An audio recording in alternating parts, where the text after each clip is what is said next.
ഉച്ചയ്ക്ക് കച്ചവടം എല്ലാം കഴിഞ്ഞ് ബോർഡെല്ലാം പറക്കി വെച്ച് കസേര എല്ലാം അടുക്കി പറക്കി വെച്ചപ്പോഴാണ് ഈ വണ്ടിക്കാർ രണ്ടുപേര് കഴിക്കാൻ വന്നത് കേട്ടോ. അവർ ചിലപ്പോഴൊക്കെ ഇതുവഴി പോവുകയാണെങ്കിൽ ഇവിടെ വന്നാണ് ഊണ് കഴിക്കുന്നത്. അപ്പോൾ ഇവർ കഴിച്ചിട്ട് ഇറങ്ങുമ്പോൾ ഞാൻ പൈസയ്ക്ക് പകരം ഞാൻ അവരെ കയ്യിൽ നിന്ന് എന്തെങ്കിലും സാധനങ്ങൾ വാങ്ങിക്കും. കഴിഞ്ഞ പ്രാവശ്യം മുന്തിരിങ്ങയും കപ്പക്കിഴങ്ങൊക്കെ ആയിരുന്നു വാങ്ങിച്ചത്. ഈ പ്രാവശ്യം അന്ന് വാങ്ങിച്ച മുന്തിരിങ്ങ ജ്യൂസ് ഇന്ന് കൊണ്ട് തീർന്നു കേട്ടോ. അപ്പോൾ വീണ്ടും ഞാൻ 2 കിലോ മുന്തിരിങ്ങയും കൂടെ അവരെ കയ്യിൽ നിന്ന് വാങ്ങിച്ച് പിന്നെ വൈകിട്ടത്തെ ചായ കൂടിയും മറ്റു പരിപാടികളെല്ലാം അകത്തെ പണികളെല്ലാം കഴിഞ്ഞിട്ട് ഞാൻ ദേ മുറ്റം തൂക്കാനായിട്ട് ഇറങ്ങി കേട്ടോ. ഫ്രണ്ട് വശവും നമ്മുടെ ഈ അടുക്കള ഭാഗമൊക്കെ എല്ലാ ദിവസവും ഞാൻ തൂക്കും.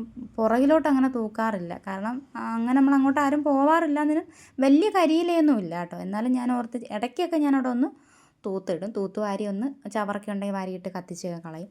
ഇന്ന് ഉച്ചയ്ക്ക് ഞാനൊരു വീഡിയോ ഇഞ്ചിക്കറിയുടെയൊക്കെ പറഞ്ഞിട്ടൊരു വീഡിയോ ഇട്ടിട്ടുണ്ടായിരുന്നു.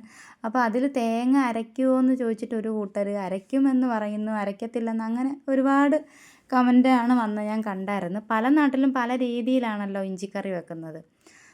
ഇപ്പം എനിക്ക് തോന്നുന്നു നമ്മുടെ ഈ കൊല്ലം ജില്ലയിലൊക്കെ എല്ലാവരും ഇഞ്ചിക്കറിക്ക് തേങ്ങ വറുത്തരച്ച് തന്നെ ഇഞ്ചിയും വറുത്തൊക്കെ ആണ് ഇഞ്ചിക്കറി വെക്കുന്നത്. ഞാനങ്ങനെയാണ് വെക്കുന്നത്. പിന്നെ എനിക്ക് തോന്നുന്നു ഇഞ്ചിപ്പുളിക്ക് മാത്രം തേങ്ങ ചേർക്കത്തില്ല. ഇഞ്ചിപ്പുളിയൊക്കെ നമ്മൾ സദ്യ കഴിക്കാനൊക്കെ ചെല്ലുമ്പോഴത്തേക്ക് ഒരു ഇലയുടെ ഒരു അറ്റത്തൊരു തുള്ളി കൊണ്ട് വെച്ചിട്ട് എനിക്കത് ഭയങ്കര ഇഷ്ടം. നല്ല മധുരമാണല്ലോ കഴിക്കാൻ വേണ്ടിയിട്ട്. എനിക്കത് ഭയങ്കര ഇഷ്ടം.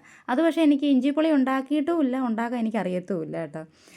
അതുപോലെ തന്നെ ഇവിടെയൊക്കെ തൃശ്ശൂർക്കാരൊക്കെ വീട് പണിക്കൊക്കെ ഇവിടെ കഴിക്കാൻ വരുമ്പോഴത്തേക്ക് അവർ ഇവിടെ സ്റ്റേ ചെയ്ത് പണി ചെയ്യുന്നവരാണ്. അപ്പോൾ അങ്ങനെ കഴിക്കാൻ വരുമ്പോഴത്തേക്ക് അവർ ചോദിക്കും, ചേച്ചി ഞങ്ങളുടെ നാട്ടിൽ ഇങ്ങനെയല്ല കറി വെക്കുന്നത്, ഇത് എന്ത് കറിയാണ്, അല്ലെങ്കിൽ ഞങ്ങളുടെ നാട്ടിൽ ഈ മീൻ ഇങ്ങനെയാണ് കറി വെക്കുന്നതെന്ന് അവർ പറയും. അപ്പോൾ എന്ന് പറയുന്ന പോലെ പല നാട്ടുകളിലും പല രീതിയിലാണല്ലോ കറികൾ വെക്കുന്നത്. പിന്നെ ഞാൻ ദേ ഇവിടെ എല്ലാം തൂത്തുവാരി ഏകദേശമൊക്കെ തൂത്തുവാരി തീ ഇട്ട് കേട്ടോ. അപ്പോൾ ഇന്നത്തെ വീഡിയോ ഇത്രയേ ഉള്ളൂ. അപ്പോൾ കാണുന്ന എല്ലാവരും കയറി അങ്ങ് സബ്സ്ക്രൈബ് ചെയ്തേക്കണം. അപ്പോൾ എല്ലാവർക്കും ഓക്കെ, ബൈ, സീ യു.